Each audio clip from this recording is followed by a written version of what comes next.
കഴിഞ്ഞ ദിവസം നാഗപ്പൂർ നടന്ന ഒരു മഹാറാലിയെ അഭിസംബോധന ചെയ്തുകൊണ്ട് നമ്മുടെ കേന്ദ്രമന്ത്രി നിതിൻ ഗഡ്കരി നടത്തിയ ഒരു പ്രസ്താവന വളരെ ശ്രദ്ധേയമാകും. നിതിൻ ഗഡ്കരി പ്രസംഗം തുടങ്ങിയത് തന്നെ തനിക്ക് ഇത്തവണ 5 ലക്ഷത്തിലധികം ഭൂരിപക്ഷം ലഭിക്കുമെന്നുള്ള ആത്മവിശ്വാസം പ്രകടിപ്പിച്ചുകൊണ്ടായിരുന്നു.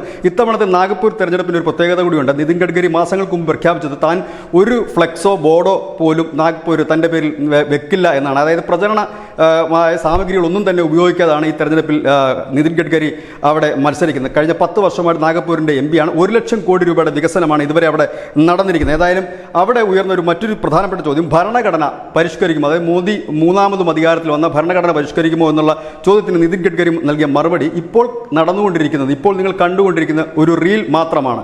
റിയൽ സിനിമ വരാനിരിക്കുന്നതേ ഉള്ളൂ. ഭരണഘടനയെ അനവധി വട്ടം മാറ്റിമറിച്ച കോൺഗ്രസിന് ഇത് പറയാനുള്ള യാതൊരു ധാർമ്മികമായ അവകാശവുമില്ല എന്നുകൂടി അദ്ദേഹം എടുത്തു പറയും. അപ്പോൾ വീണ്ടും ഒരു ചോദ്യം ഉയരുകയാണ്, ഭരണഘടനയിൽ തിരുത്ത് ഉണ്ടാകുമോ, ഇല്ലെങ്കിൽ അതിൽ മാറ്റിമറിക്കുന്ന ഒരുപാട് കാര്യങ്ങൾ ഉണ്ടാകുമോ എന്നുള്ള കാര്യവും ഈ അവസരത്തിൽ ഇതിനോട് ചേർത്ത് വെച്ച് വായിക്കപ്പെടുന്ന ഒരു രീതിയിലേക്ക് കാര്യങ്ങൾ ചർച്ചകളും മാറുകയാണ്. News desk news India Malayalam.